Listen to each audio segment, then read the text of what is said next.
अनेकांत education सोसायटीचे तुळजाराम चतुर्चंद महाविद्यालय बारामती इयत्ता 12वी कला विषय राज्यशास्त्र. मी प्राध्यापक पठाण FA.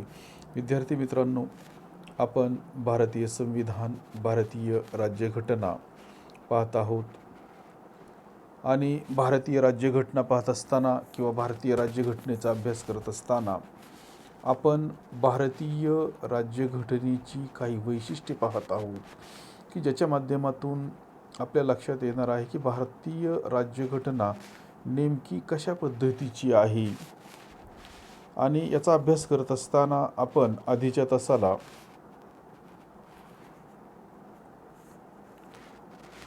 जवळपास यातील 12 मुद्द्यांचा अभ्यास केलेला आहे. कालच्या तासाला आपण आणीबाणी विषयक तरतुदी पाहत होतो आणि आणीबाणी विषयक तरतुदी पाहत असताना आपण पाहिले होते की आणीबाणी ही 3 प्रकारची असते. त्याच्यामध्ये आपण पहिला मुद्दा पाहिला होता, पहिला प्रकार पाहिला होता राष्ट्रीय आणीबाणी. त्याच्यानंतर आकडा 2 आपण पाहिला होता राज्य आणीबाणी किंवा राष्ट्रपती राजवट आणि तिसरा प्रकार पाहिला होता आर्थिक आणीबाणी. राष्ट्रीय आणीबाणी घोषित करण्यासाठी भारतीय राज्यघटनेतील कलम नंबर 352चा वापर केला जातो, उपयोग केला जातो. त्याच्यानंतर राज्य आणीबाणी किंवा घटनात्मक आणीबाणी किंवा राष्ट्रपती राजवट जे जाहीर करायची असेल एखाद्या राज्यामध्ये, राज्यघटनेनुसार राज्यकारभार चालत नाही या कारणास्तव ही आणीबाणी राज्यामध्ये जाहीर केली जाते, लागू केली जाते आणि त्याच्यासाठी भारतीय राज्यघटनेतील कलम नंबर 356चा वापर किंवा उपयोग केला जातो. त्याच्यानंतर आर्थिक आणीबाणी हा मुद्दा पाहत असताना आपण पाहिले होते की देशाची अर्थव्यवस्था ही जर ढासळली असेल, आर्थिक समस्या जर निर्माण झाली असेल, तर भारताचे राष्ट्रपती भारतीय राज्यघटनेतील कलम नंबर 360 नुसार आर्थिक आणीबाणी देशाच्या एखाद्या भागात किंवा संपूर्ण देशामध्ये जाहीर करू शकतात. आणि आणीबाणी संपुष्टात आल्यानंतर मग ती राष्ट्रीय असेल किंवा राष्ट्रपती राजवट असेल किंवा आर्थिक आणीबाणी ही संपुष्टात आल्यानंतर त्या ठिकाणी निवडणुका घेतल्या जातात आणि नव्याने सरकार हे सत्तेवर येते आणि त्याच्या माध्यमातून राज्याचा किंवा देशाचा राज्यकारभार हा केला जातो. तर हा 12वा मुद्दा आपण व्यवस्थितपणे अभ्यासलेला आहे. त्यानंतर आपण 13वा मुद्दा पाहणार आहोत, संविधानाचे विविध स्रोत किंवा उगमस्थाने. भारताची राज्यघटना कशा पद्धतीने तयार केली गेली. भारताची राज्यघटना ही लिहित असताना कोणकोणत्या देशांच्या राज्यघटनांचा अभ्यास केला, आढावा घेतला, याचा आपण या मुद्द्याच्या माध्यमातून अभ्यास करणार आहोत. आपल्याला माहिती आहे की भारताची राज्यघटना लिहित असताना राज्यघटना अचानकपणे लिहिलेली नाही, तर राज्यघटना लिहिण्यासाठी वेगवेगळ्या समित्यांचे गठन करण्यात आलेले होते. मग घटना समिती असेल, मसुदा समिती असेल, अशा वेगवेगळ्या समित्या या तयार केल्या गेलेल्या आहेत आणि त्यांच्या माध्यमातून भारताची राज्यघटना ही लिहिली गेलेली आहे.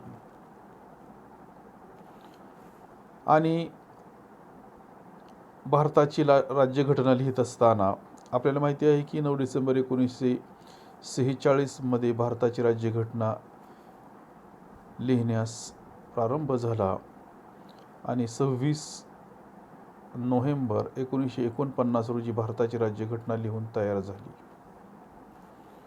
आणि 26 जानेवारी 1950 पासून भारतीय राज्यघटनेची अंमलबजावणी सुरू झाली.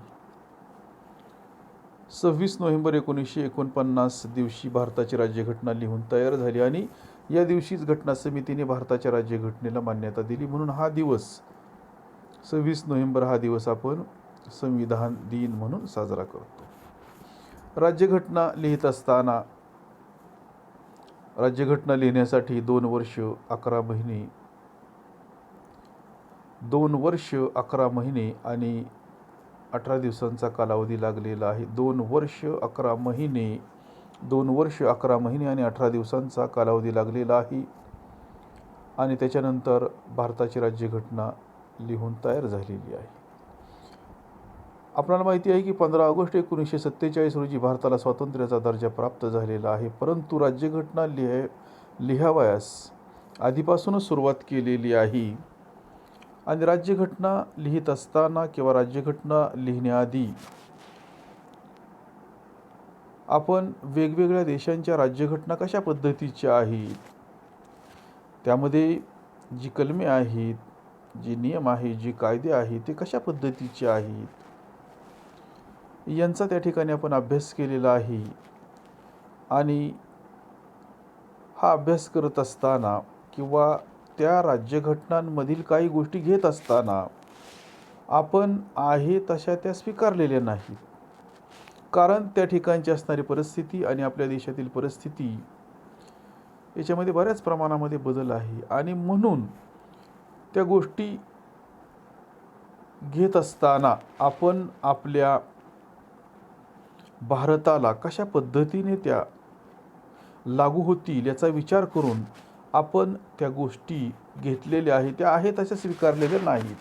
तर त्याच्यामध्ये काही प्रमाणामध्ये आपण बदल हा केलेला आहे आणि त्यानंतर मात्र त्या गोष्टी आपण स्वीकारलेल्या आहेत. हे देखील तितकेच महत्त्वाचे आहे.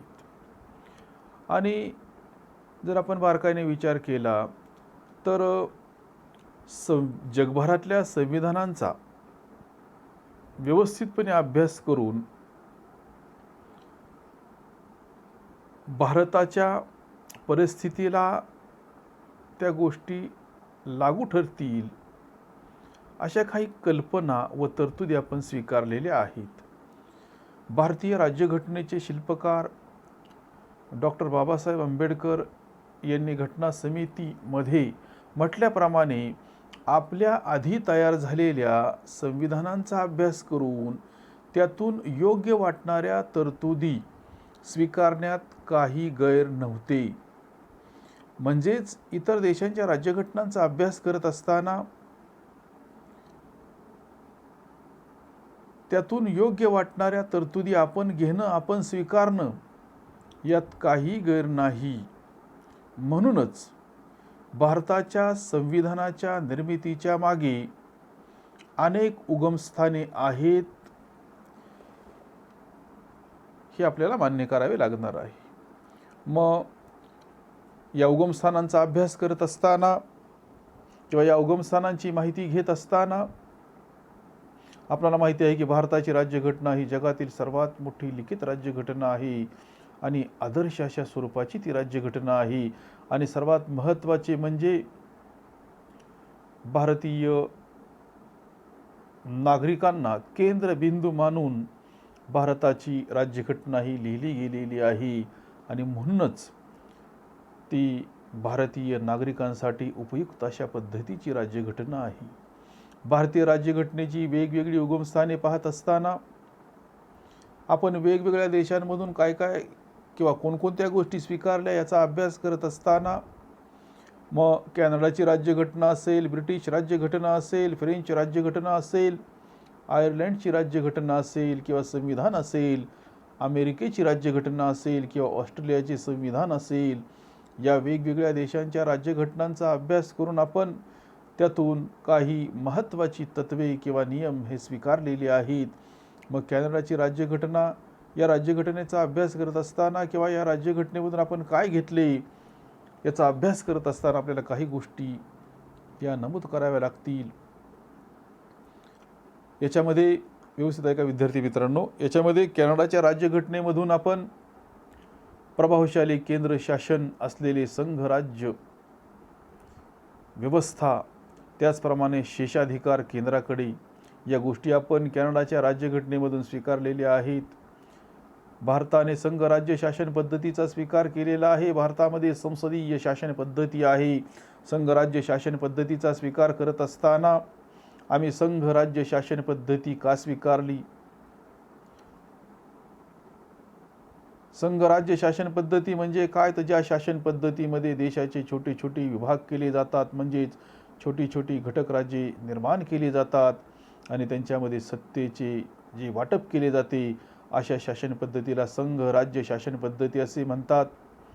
भारताने संघराज्य शासन पद्धतीचा स्वीकार केला कारण भारत देश हा बलाढ्य अशा पद्धतीचा देश आहे आणि खंडप्राय अशा पद्धतीचा देश आहे आणि भारत देश एकसंघ राहावा म्हणून आम्ही या ठिकाणी संघराज्य शासन पद्धती स्वीकारलेली आहे किंवा व्यवस्थाही स्वीकारलेली आहे.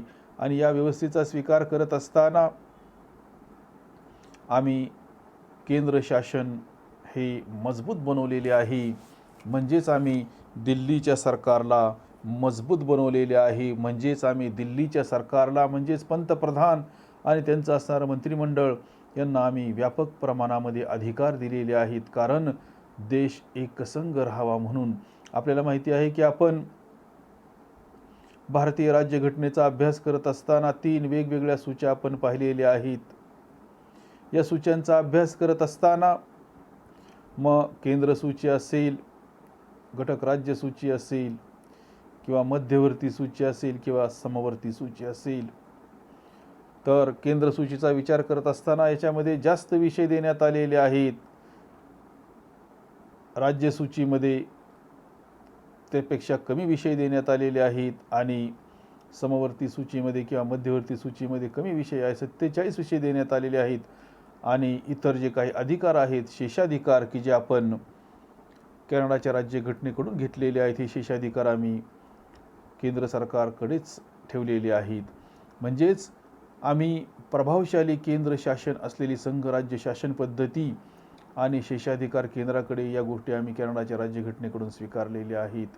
आपण प्रभावशाली केंद्र शासनाचा विचार करत असताना केंद्र सूचीमध्ये जास्त विषय देण्यात आलेले आहेत आणि त्याच्यामध्ये कायदे करण्याचा अधिकार केंद्र सरकारला म्हणजे दिल्लीच्या सरकारला त्या ठिकाणी देण्यात आलेला आहे. कारण भारत देश एकसंघ राहावा म्हणूनच आम्ही संघराज्य शासन पद्धतीची निवड केली आणि केंद्र शासनाला आम्ही मजबूत बनवलेले आहे. कोणतीही परिस्थिती निर्माण झाली तर त्याच्यामध्ये योग्य ती भूमिका पार पाडता यावी म्हणून आम्ही केंद्र शासन हे मजबूत बनवलेलं आहे. त्यानंतर ब्रिटिश संविधान, इंग्लंडचे संविधान. मग ब्रिटिश संविधानामधून, ब्रिटिशच्या राज्यघटनेमधून आम्ही कोणकोणत्या गोष्टी घेतलेल्या आहेत, तर ब्रिटिश संविधानामधून आपण कायद्याचे अधिराज्य असेल, संसदीय लोकशाही असेल, सामूहिक जबाबदारीचे तत्व असेल किंवा कायदे निर्मितीची प्रक्रिया असेल किंवा सभापती हे पद आम्ही घेतलेले आहे. म्हणजेच ब्रिटिश राज्यघटनेमधून, ब्रिटिशांच्या संविधानामधून आम्ही बऱ्याच गोष्टी या घेतलेल्या आहेत. कारण प्रत्येक देशाला राज्यकारभार करत असताना संविधान महत्त्वाचे असते, राज्यघटना महत्त्वाची असते आणि त्याच्याशिवाय कोणत्याही देशाला राज्यकारभार करता येत नाही. आणि म्हणून आपण पाहिले की जगामध्ये सर्व देशांना राज्यघटना आहेत आणि जगातील सर्व देशांच्या राज्यघटना या लिखित आहेत, म्हणजेच लिहून ठेवलेल्या आहेत. त्याला अपवाद फक्त ब्रिटनची राज्यघटना आहे, ब्रिटिशांची राज्यघटना आहे किंवा ब्रिटिश संविधान आहे. हे अलिखित अशा पद्धतीचे जगातील एकमेव संविधान ब्रिटिश संविधान, इंग्लंडचे संविधान, राज्यघटना अलिखित आहे. त्यातील बराच भाग हा अलिखित अशा पद्धतीचा आहे आणि थोडाच भाग हा लिखित स्वरूपामध्ये आहे. मग याच्यामधून आपण काय काय गोष्टी स्वीकारलेल्या आहेत, तर आपल्याला सांगता येणार आहे कायद्याचे अधिराज्य, त्याचप्रमाणे संसदीय लोकशाही शासन पद्धती आम्ही त्यातून स्वीकारलेली आहे. त्याचप्रकारे सामूहिक जबाबदारीचे तत्व. सामूहिक जबाबदारीच्या तत्वाचा विचार करत असताना सामूहिक जबाबदारीचे तत्व म्हणजे काय, तर आपल्याला असे सांगता येणार आहे की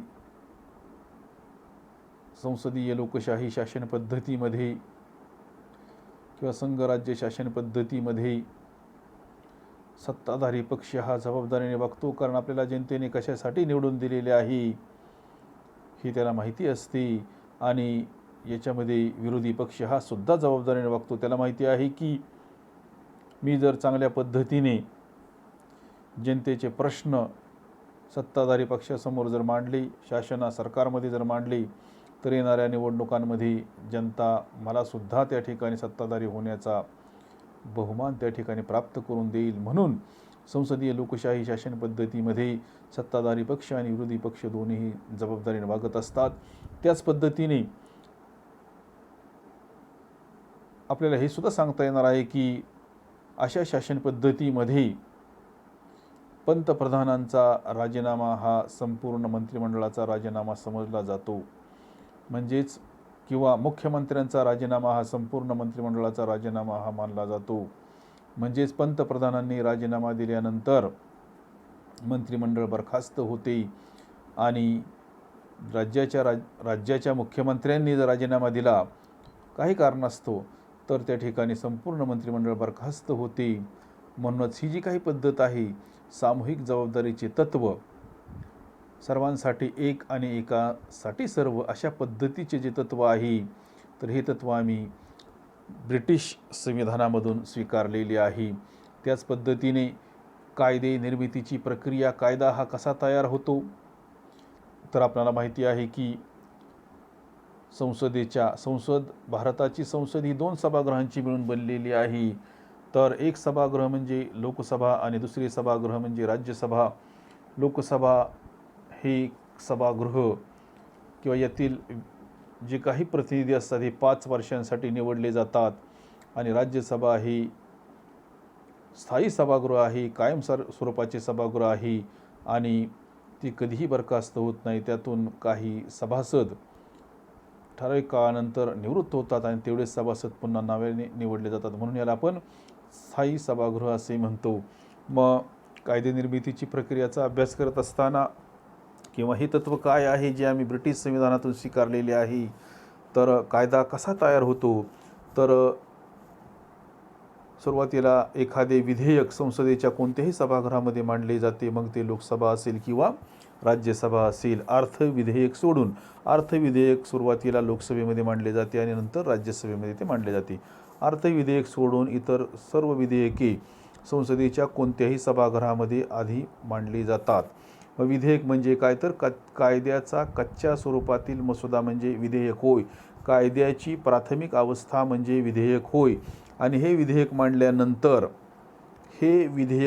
समजा लोकसभेमध्ये जर विधेयक मांडले, त्याला त्या ठिकाणी बहुमताने पाठिंबा मिळाला, म्हणजेच बहुमताने ते विधेयक मंजूर झाले, तर ते विधेयक नंतर राज्यसभेमध्ये मांडले जाते आणि राज्यसभेने सुद्धा बहुमताने ते विधेयक मंजूर केले, तर शेवटी ते विधेयक त्या ठिकाणी राष्ट्रपतींच्या स्वाक्षरीसाठी पाठवले जाते आणि ज्यावेळेला त्या विधेयकावर राष्ट्रपतींची स्वाक्षरी होते, सही होते, त्यावेळेला त्या विधेयकाचे कायद्यात रूपांतर होते. म्हणजेच संपूर्ण देशामध्ये नवीन कायदा हा तयार होतो.